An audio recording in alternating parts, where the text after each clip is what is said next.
गत 2 वर्षों से हम ये प्रैक्टिस कर रहे हैं। अगर आप भी ठंडे से या कड़ी ठंड से पौधों को बचाने के लिए इस प्रैक्टिस को अपनाओगे तो मोस्ट प्रोबेबली आपके पौधे भी जो कड़े ठंड को बर्दाश्त कर जाएंगे और पौधों को कोई भी दिक्कत नहीं आएगी। मैक्रोन्यूट्रिएंट, नाइट्रोजन, पोटेशियम और फॉस्फोरस के बाद अगर किसी एलिमेंट या न्यूट्रिएंट की सबसे अधिक आवश्यकता होती है पौधों को तो वो ये न्यूट्रिएंट है, वो एलिमेंट है।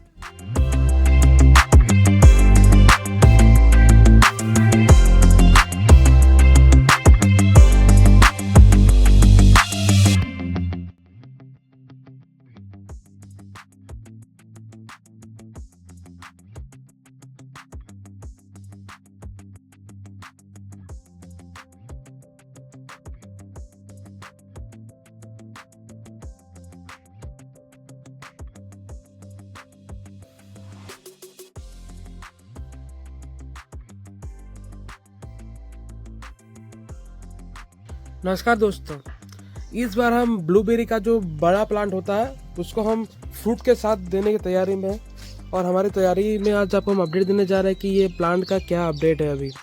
तो अभी जो है बर्ड्स में स्वेलिंग आ चुकी है और स्वेलिंग के साथ साथ इसमें फ्लावरिंग भी शुरू हो चुका है। ठीक है, तो फ्लावरिंग के साथ साथ मैं आपको दिखाऊंगा कि इसमें फ्रूट सेटिंग भी चल रहा है। ये देखिए इसमें ये फ्रूट सेटिंग हो चुका है। ठीक है, अब ये यहाँ से जो ब्लूबेरी का शेप है वो लेना शुरू कर देगा। ठीक है, तो ये अभी सारे प्लांट में ही लगभग इसी स्टेज में सभी प्लांट्स है। देखिए अभी न्यू ग्रोथ भी है। ठीक है, नया ग्रोथ भी है और साथ ही इसमें बर्ड फॉर्मेशन भी आपको देखने को मिलेगा और फ्लावरिंग भी देखने को मिलेगा और आपको फ्रूट का डेवलपमेंट भी देखने को मिलेगा। मतलब हर एक स्टेज मिलने वाला है आपको इस समय जो प्लांट है। ठीक है, ये देखिए इस प्लांट पर काफ़ी ज़्यादा फूल अभी आना शुरू हो चुका है और ये बेरीज भी आप देख सकते हैं। ये देखिए बार का जो वेदर फोरकास्ट है वो उसमें ये पता चल पा रहा है कि इस बार ठंड बहुत ही खतरनाक पड़ने वाली है, जो भी दिख भी रही है कि बहुत खतरनाक पड़ रही है। आज सुबह से धूप भी नहीं निकला है और अभी 10 बजने को है। ठीक है, तो ये हालत है अभी। तो बिल्कुल ऐसा ही इस बार ठंड पड़ेगा और जहाँ भी तापमान टेम्परेचर 10 डिग्री या उससे नीचे चल जाता है तो वहाँ पर आपको क्या करना है, जो एवर बियरिंग या एवरग्रीन ब्लूबेरी की वेराइटीज़ होती है उसको आपको ठंड से बचाना है।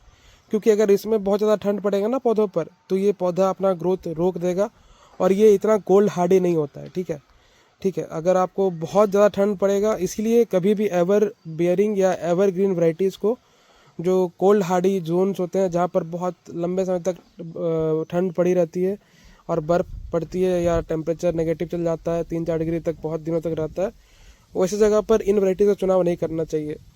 हालांकि हम झारखंड से हैं, झारखंड की बात करें तो इस बार झारखंड में भी बहुत ही खतरनाक ठंड पड़ रही है और ये जब हवा चलती है तो ठंड और भी ज़्यादा लगने लगता है। तो जैसा हमें लगता है ठंड वैसा पौधों को भी ठंड लगती है। ठीक है, तो आपको क्या करना है कि पौधों को एक साथ बहुत सारे पौधों को रखना है साथ साथ में, तो क्या होगा पौधों को ठंड कम लगेगी। अगर आप एक पौधा यहाँ रखोगे और दूसरा पौधा बहुत दूर में रखोगे तो उससे क्या होगा, जो ठंड है पौधों को बहुत ज़्यादा लगेगी। स्पेशली जो हमारे जीरो चिल और लो चिल वैराइटीज़ होते हैं, लो चिल फिर भी सह लेगा लेकिन जीरो चिल वैराइटीज़ को ज़रूरत है कि हम थोड़ा सपोर्ट करें उसको और उसके साथ साथ और भी पौधे रखें। जैसा कि आप देख पाएंगे हम बिल्कुल सटा कर अभी पौधे रख रहे हैं क्योंकि ठंड इस बार बहुत ही ज़्यादा अधिक मात्रा में पड़ रही है। ठीक है, ये बिल्कुल इसी प्रकार से आपको रखना है पौधों को। ठीक है, तब क्या होगा, ये जो बड़े बड़े पौधे हैं, ऐसे भी बड़े पौधे में जो ठंड को सहने की क्षमता है बढ़ जाती है, लेकिन छोटे पौधों को और भी आपको ध्यान देना पड़ेगा और उसको बिल्कुल सटा के रखना है। ठीक है, तब आपको एक अच्छा रिजल्ट देखने को मिलेगा और पौधों को कम से कम दिक्कत आएगी और पौधों को स्ट्रेस कम आएगा तो पौधे अच्छे से सर्वाइव करेंगे और अच्छे से अपना काम को पूरा कर पाएंगे। जैसे कि फ्रूट बर्ड का डेवलपमेंट करना, फ्रूट का डेवलपमेंट करना। वैसे भी ठंड ज़्यादा पड़ेगी ना तो फ्रूट का डेवलपमेंट अच्छा से होने में भी दिक्कत आता है। ठीक है, अगर आपके पास कोई पॉली हाउस जैसा स्ट्रक्चर है तो आप पॉली हाउस के अंदर शिफ्ट कर देंगे तो बहुत ही अच्छा रहेगा और आपको और भी भारी मात्रा में फ्लावरिंग देखने को मिलेगी। ये फ़ायदा रहता है पॉली हाउस का।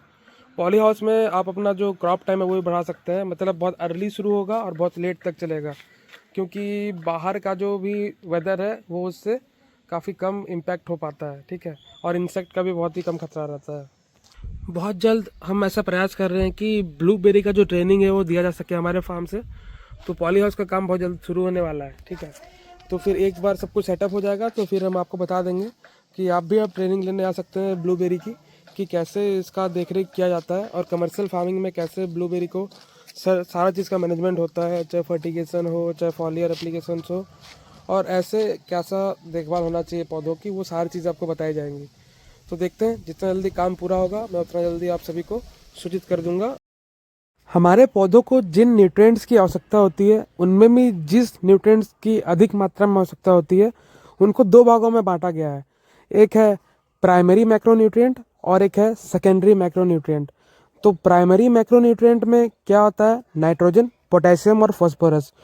उसके बाद आता है सेकेंडरी मैक्रोन्यूट्रिएंट, इसमें आता है calcium, magnesium and then sulphur. तो आज जो हम एलिमेंट की बात करेंगे या मैक्रोन्यूट्रिएंट की बात करेंगे वो है सल्फर। दोस्तों सल्फर यानी कि इसे हम हिंदी में गंधक के नाम से भी जानते हैं, ठीक है। तो इसका अगर हम स्प्रे लेते हैं टाइम टू टाइम, एक फिक्स इंटरवल में 4-5 दिन के अंतराल में, तो हमारे पौधों पर अगर इसका हम स्प्रे लेते हैं तो हमारे पौधे को जाड़े से बचा सकते हैं। बहुत बार देखते हैं कि आम का पौधा या कोई भी अन्य पौधा हो, जाड़े में वो पौधे सर्वाइव नहीं कर पाते हैं, अधिक जाड़ा पड़ने के कारण पौधे मर भी जाते हैं। तो अगर आपके पास पॉली हाउस है या कोई शेड नेट की व्यवस्था है तब तो बात अलग होती है। अगर ये व्यवस्था नहीं है तो आप सल्फ़र का स्प्रे ज़रूर करें, और इसका जो डोजेज है ये 1 to 2 ग्राम पर लीटर होना चाहिए। और 4-5 दिन में आप अगर स्प्रे लेंगे तो इनमें जो पौधों में सल्फ़र की कमी होती है वो भी पूरी हो जाएगी, और साथ ही ये आपके पौधों को जाड़े या ठंड से भी बचा पाएगा। जब सल्फ़र की बात हो ही रही है तो आइए जानते हैं कि सल्फ़र का हमारे पौधों पर किस तरीके से असर पड़ता है। अगर सल्फ़र की कमी किसी पौधे में है तो ये बिल्कुल इसका जो सिम्टम होता है नाइट्रोजन की कमी जैसा ही होता है, यानी कि जो पत्ते का कलर है वो डिसकलर हो जाता है और स्पेशली येलोनेस आने लगता है, यानी कि पत्तों में पीलापन आने लगता है। और अगर हम बात करें स्पेशली सल्फ़र की, तो उसमें जो आगे का पत्ता होता है, जो टॉप में पत्ते होते हैं, उनमें पहले पीलापन आना शुरू होता है। सल्फ़र का काम होता है डिफरेंट एमिनो एसिड, प्रोटीन और क्लोरोफिल के फॉर्मेशन में।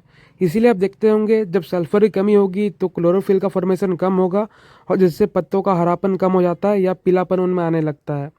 तो ज़रूरी है कि हम समय समय पर सल्फ़र का प्रयोग करते रहें अगर हमारी मिट्टी में सल्फ़र का कमी है। और जाड़ों से बचाने के लिए तो हम सल्फ़र का प्रयोग कर ही सकते हैं। और फिर भी अगर आपको कोई क्वेश्चन रहता है दिमाग में, आप कमेंट करके ज़रूर बताइए, और आपको ये वीडियो में जानकारी कैसी लगी अवश्य बताइएगा। तो मिलते हैं अन्य इन्फॉर्मेटिव वीडियोज़ के साथ। जय जवान, जय किसान, जय हिंद, धन्यवाद।